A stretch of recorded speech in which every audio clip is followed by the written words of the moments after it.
Meus queridos, a paz do Senhor, eu sou o pastor Anderson Silva. Estamos mais uma vez aqui na Academia de Pregadores, com muita alegria, para fechar este quarto trimestre de 2017. O ano de 2017 foi uma bênção. Estivemos aqui durante todo o ano ministrando lições e foi uma oportunidade do Senhor realmente falar ao nosso coração. Vamos para a nossa última lição, a lição de número 14, do dia 31 de dezembro, já quase a virada de ano, não é? No domingo próximo já estaremos estudando a última lição e na segunda-feira fazemos a virada. E eu quero, aliás, na segunda não, no domingo para segunda fazemos a virada. E eu quero aproveitar aqui esse momento tão especial para, em nome da Academia de Pregadores, desejar a todos vocês um feliz ano novo. Um ano novo cheio de paz, de muita bênção, de realizações. Um ano novo cheio de prosperidades, que o Senhor cumpra na tua vida aquelas promessas que Ele não cumpriu neste ano de 2017, que o Senhor cumpra neste ano de 2018, que já se aproxima, como o tempo passa rápido. Parece que foi um dia desse que nós iniciamos o ano e o ano se foi, se passou. Mas uma coisa é certa, estamos mais perto da nossa redenção do que quando aceitamos a fé. Estamos mais perto da volta de Jesus do que no início do ano. E que esta esperança nos fortaleça a cada dia, que esta esperança nos mantenha de pé. Então, meu querido, que o Senhor Jesus prospere a tua casa, prospere os teus filhos, a tua esposa, o teu esposo, o teu pai, tua mãe, os teus parentes, a tua igreja, que você seja um instrumento de prosperidade de Deus onde quer que você esteja. Em nome de Jesus, receba o abraço da Academia de Pregadores, do pastor Anderson Silva, de toda a equipe técnica da Academia de Pregadores, de todo o nosso corpo docente, em nome de Jesus. Que a mão de Deus esteja sobre a tua vida e que no ano de 2018 nós possamos trabalhar ainda mais para o reino de Deus, sabendo que nós estamos semeando no reino de Deus para uma colheita abençoada, a fim de que o nome de Jesus seja glorificado, tá bom? Então, feliz ano novo. Deus te abençoe e te prospere nesse próximo ano que se inicia, em nome de Jesus. Lição de número 14, a última lição do quarto trimestre de 2017, do dia 31 de dezembro de 2017. O título da lição é Vivendo com a Mente de Cristo. Que coisa linda. Vivendo com a mente de Cristo, não com a nossa mente, não com a mente deste mundo, mas com a mente de Cristo. O texto áureo está na primeira epístola de Paulo aos Coríntios, capítulo 2, e o versículo 16. O texto nos diz o seguinte: porque quem conheceu a mente do Senhor para que possa instruí-lo? Mas nós temos a mente de Cristo. Verdade prática. Diante de um mundo marcado pelos dias maus, não podemos viver sem ter a mente de Cristo. Ponto central da lição. Somos peregrinos em terra estranha. Objetivo geral, explicar por que não podemos viver sem ter a mente de Cristo. E os dois objetivos específicos. Primeiro, mostrar que somos peregrinos neste mundo tenebroso. Segundo, compreender que precisamos viver em esperança e com a mente de Cristo. Leitura bíblica em classe está em 1 Coríntios capítulo 2, versículos 12 ao 16. Mas nós não recebemos o Espírito do mundo, mas o Espírito que provém de Deus, para que pudéssemos conhecer o que nos é dado gratuitamente por Deus, as quais também falamos, não com palavras de sabedoria humana, mas com as que o Espírito Santo ensina, comparando as coisas espirituais com as espirituais. Ora, o homem natural não compreende as coisas do Espírito de Deus, porque lhe parecem loucura. Não pode entendê-las, porque elas se discernem espiritualmente. Mas o que é espiritual discerne bem tudo, e ele de ninguém é discernido. Porque quem conheceu a mente do Senhor, para que possa instruí-lo, mas nós temos a mente de Cristo. Meus queridos, o reino de Deus já está entre nós. É o reino do já e ainda não. Já porque já está. Ainda não porque não está na sua forma plena. Nós precisamos viver nesta terra pelos princípios, pelo foco, pelo prisma do reino de Deus. Do reino de Deus. Nós precisamos viver aqui na terra com a mente de Cristo. Porque quando vivemos neste mundo com a visão de Cristo, e Cristo tem uma visão para o nosso mundo. Tem pessoas que pensam, se Deus não quisesse que nós vivêssemos aqui nesse mundo, Ele já tinha nos tirado daqui. Leia depois, Evangelho escrito por João, capítulo 17, a oração sacerdotal. Quando Jesus intercede a Deus pelos discípulos e diz, Pai, eu não peço que os tires do mundo, mas que os livres do mal.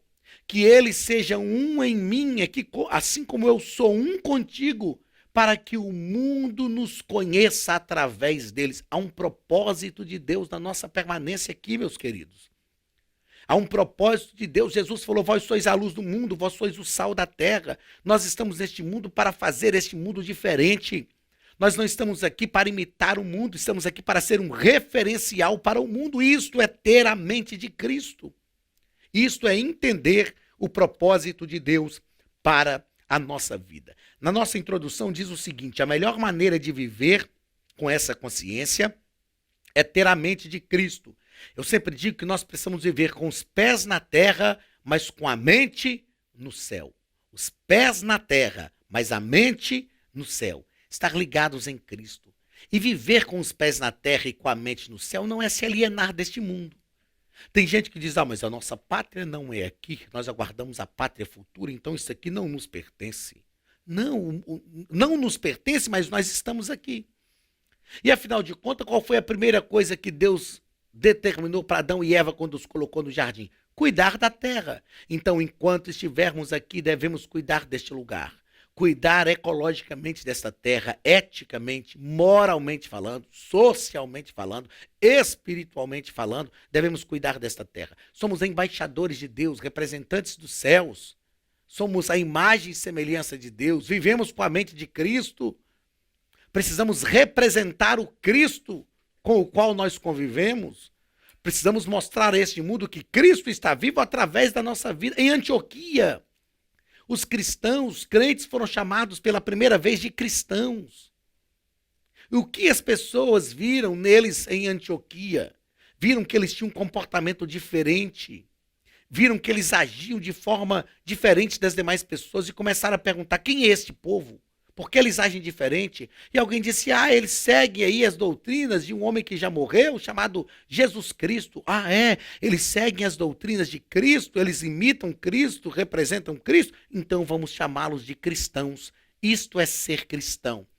É produzir, reproduzir os atos de Cristo. É fazer com que o mundo saiba que Cristo está agindo na terra através de mim e de você, através da nossa vida, que somos a igreja. Primeiro ponto, peregrinos nesta terra. Primeiro parágrafo, peregrinos na terra. O peregrino se torna nômade. Não se apega ao local de estadia, porque sabe que ele é provisório. Por onde caminha, não experimenta conforto, pois carrega o mínimo de bagagem possível, a fim de tornar o trajeto mais leve.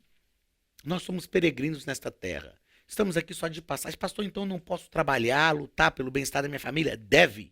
Não só pode, como deve. Mas nós não podemos viver presos com os negócios desta terra.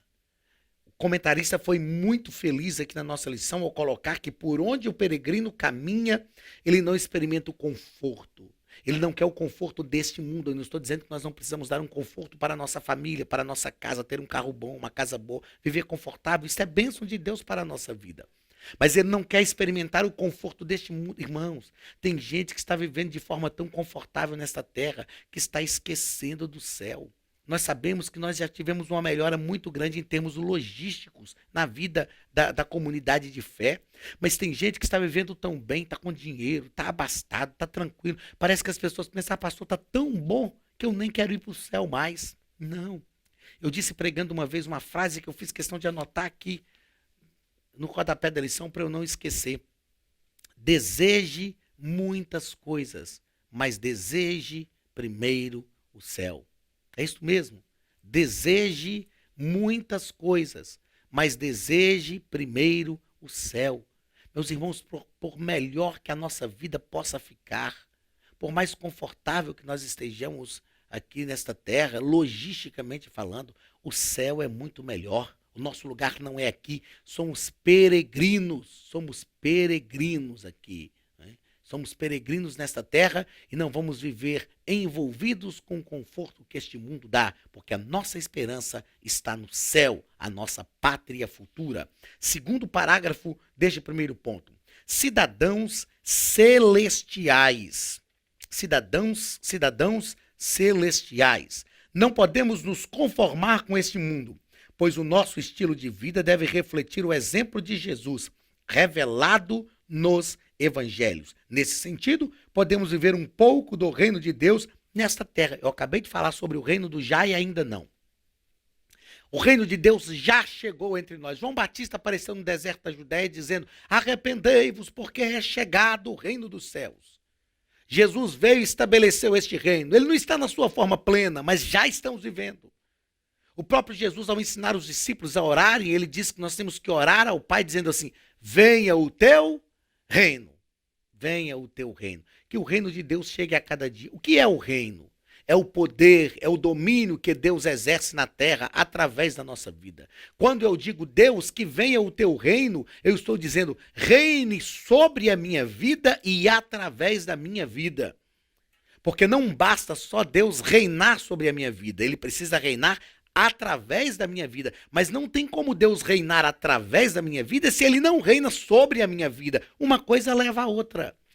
Então nós precisamos ser cidadãos celestiais. Cidadãos celestiais. Cidadão do céu é um hino muito antigo, eu cantei esse muito na minha adolescência. Cidadão do céu, agora eu sou, pois já fui comprado pelo sangue amado do meu Salvador. Cidadão do céu, eu sempre serei, pois já fui remido no sangue vertido de Cristo, meu Rei. Esta é a proposta de Deus para a nossa vida. Segundo ponto, vivendo em esperança com a mente de Cristo. Vivendo em esperança, mas com a mente de Cristo. Primeiro parágrafo, passando pelas provações com a mente de Cristo. Se temos a mente de Cristo, como ensina o apóstolo dos gentios, lemos isso na leitura bíblica em classe, logo sabemos discernir bem as coisas espirituais das materiais. Por isso escolhemos priorizar o reino de Deus e a sua justiça, na esperança de que Deus cuidará de nossas vidas. Prioridade. Jesus disse isso aos discípulos. Por que andais ansiosos com o que é a vez de comer, com o que é a vez de vestir? Jesus deu uma garantia aos discípulos dizendo, vede os pássaros que não plantam e Deus lhes dá o alimento. Vede os lírios que não fiam e eu vos digo que nem Salomão em toda a sua glória se vestiu como um deles. Se Deus alimenta os pássaros e veste os lírios, não sois vós melhores do que os pássaros e os lírios, homens de pequena fé? Buscai em primeiro lugar o reino de Deus e a sua justiça, e todas as demais coisas vos serão acrescentadas. Meus irmãos, Deus sabe que a nossa vida não é só igreja, glória a Deus e aleluia. Deus sabe que nós temos uma vida social, conjugal, acadêmica, afetiva. Deus sabe que nós temos uma vida sentimental, Ele sabe. Mas nós precisamos aprender a confiar que Deus é a pessoa mais interessada em nos ver bem em todas as áreas da nossa vida. E Ele disse, o Senhor Jesus nos ensinou que Ele acrescenta. Como é bom quando nós entendemos que Deus acrescenta. Tem pessoas que lutam e não conseguem. Você está lutando sozinho, sozinha. Priorize o reino de Deus. E você vai perceber que você vai lutar de forma muito mais tranquila. Deus vai acrescentar. Você vai lutar e Deus acrescenta. Você vai lutar e Deus acrescenta. Você pede e Deus acrescenta. Porque o reino de Deus é a prioridade na nossa vida. Isto é ter a mente de Cristo. Isto é ser, no mínimo, inteligente. Segundo parágrafo do segundo ponto. Um olhar para além das circunstâncias. Neste tempo presente, com os nossos olhos focados em Cristo, podemos viver em esperança. Às vezes nós ficamos muito preocupados com as coisas desta terra. Eu tenho um amigo, o Adriano, mora lá em Patinga, jovem, um jovem rapaz. E ele fala assim comigo: pastor, nós temos que viver suave na nave. Eu fui ouvindo o Adriano falar aquele negócio, essa gíria, esse jargão bem jovem, né? Que nem um negócio mais da minha geração. Suave na nave. Eu pensei, gente, a gente tem que aprender a viver suave. Às vezes a gente fica vivendo de forma tão oprimida, trazendo para a nossa vida coisas tão complicadas. Deus quer que a gente tenha uma vida suave. Descansa no Senhor. Tiago nos ensina sobre isso, lançando sobre ele toda a vossa ansiedade, porque ele tem cuidados de vós. Nós precisamos aprender a ter um olhar além das circunstâncias. Ô, pastor, mas isso está tão difícil, é porque o senhor não vive na minha casa e nem preciso viver. O importante é que Jesus vive na tua casa, Jesus vive na tua vida. As circunstâncias não são nada diante daquilo que Deus pode fazer, do milagre que Jesus pode promover. É o Zaqueu que vai até Jesus e de repente o servo vem e diz: não incomodes mais o mestre, a tua filha já está morta. E Jesus se vira para ele e diz: crê somente e ela será salva. Crer somente é para o presente, ela será salva é para o futuro. Você precisa crer além das circunstâncias. Não confie no dom da vista. O dom da vista está ligado ao que nós vemos, ao globo ocular. Confie no dom da visão. O dom da visão está ligado àquilo que Deus tem para nos mostrar. Confie no dom da vista e não no dom da visão. Assim, a vida vai ficar mais leve. E nós vamos viver com a mente de Cristo. Meus queridos, chegamos ao final de mais um trimestre. Aprendemos durante este trimestre sobre a obra da salvação. Jesus Cristo é o caminho, a verdade e a vida. Como foram preciosas as lições que nós estudamos durante esse trimestre. O que nós desejamos é que a salvação de Cristo, a salvação do Senhor, esteja sendo consumada dia após dia na tua vida. Que você seja santificado em todas as áreas da sua vida e que o Senhor produza coisas novas em você. Em nome de Jesus. Muito obrigado pela sua companhia. Muito obrigado pela sua presença conosco. A Academia de Pregadores existe por tua causa. É por causa de você que está aí do outro lado que nós estamos aqui. É um prazer, é um privilégio poder te servir aqui na Academia de Pregadores, servir ao reino de Deus para a glória do nome do Senhor Jesus. Mais uma vez, feliz 2018, feliz ano novo para você, para toda a tua casa. E nós te esperamos na semana que vem com as lições do nosso próximo trimestre, primeiro trimestre de 2018. Estaremos juntos, avantes, em nome de Jesus, juntos. Sabe por quê? Porque sozinho a gente caminha mais rápido. Mas junto, meu irmão, a gente vai mais longe. E eu já não estou querendo caminhar rápido mais. Eu quero ir mais longe. Deus te abençoe. Estaremos juntos até o arrebatamento da igreja, em nome de Jesus. Um grande abraço do pastor Anderson Silva e da Academia de Pregadores, a maior escola de teologia online do Brasil.